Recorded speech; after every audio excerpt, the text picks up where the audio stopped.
Though House Darrington titled themselves Storm Kings, they were little more than gusts. Their kingdom in the Stormlands had been doddering to its end for the past few centuries, helped along by other houses, most of all by House Horror, who were nearly finished with a monstrous castle at Harrenhal. Too large and too costly a seat to rule only the Riverlands. King Argilac knew where the Ironborn would soon turn. You'd think a king who wanted to keep his crown would be wary of a man with fire-breathing monsters. But King Argilac Darrington wasn't called the Arrogant for nothing. Determined to arrest his family's decline, he sent an envoy to Dragonstone to enlist Aegon Targaryen and his dragons against his enemies.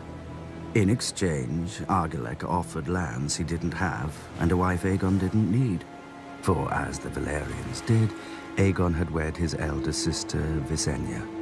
Then, as the Valerians didn't, he took the younger Rhaenys as well. 2 sisters, 2 wives. Perhaps that's why he was so keen to get off Dragonstone. Aegon countered Argilac with courtesy. He sent his own envoy requesting that Princess Darrington's hand be given instead to Aegon's closest friend and rumored half-brother, Orys Baratheon. Argilac answered with a box and a note. "These are the only hands your bastard shall have of me." Inside the box were the hands of Aegon's envoy. How long had Aegon been waiting for such a pretext? As his army prepared to sail, ravens flew to every great lord of the 7 kingdoms. All bore the same message. From this day forth, there would be but one king in Westeros. Those who bent the knee to Aegon of House Targaryen would keep their lands and titles. Those who took up arms against him would be thrown down, humbled, and destroyed. Poor old Argilac. He couldn't even match Aegon in arrogance.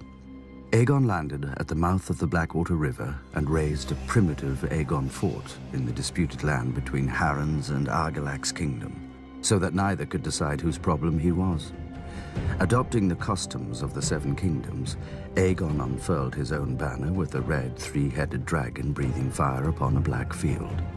Visenya crowned him with a ruby-studded circlet of Valyrian steel, while Rhaenys hailed him as the first High King the continent had seen since the Dawn Age. As his lords and the gathered locals cheered him, Aegon named his loyal friend to a small council, led by Orys Baratheon, whom he called my strong right hand. The title stuck, and a bastard became the first Hand of the King. But for now, Aegon's kingdom contained only a rocky island and a handful of fields. The other kings had larger armies, ships, castles, and thousands of years of rule. But Aegon had dragons. He had chosen for the words of his house, fire and blood. Before he was done, the rivers, fields, and skies would turn red.